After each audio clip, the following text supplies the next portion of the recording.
Thank you for sharing some time with me as I share with you how I try to reduce and reuse in the laundry room.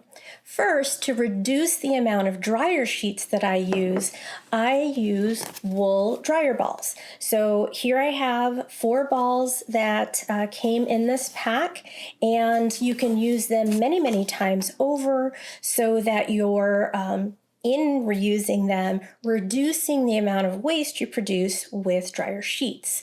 They also reduce drying time using less energy, and I'm not purchasing scented products which can just cause you to purchase more.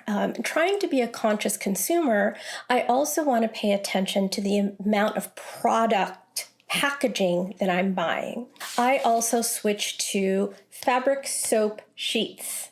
And they come in little strips like this. I break them apart and keep them in a mason jar.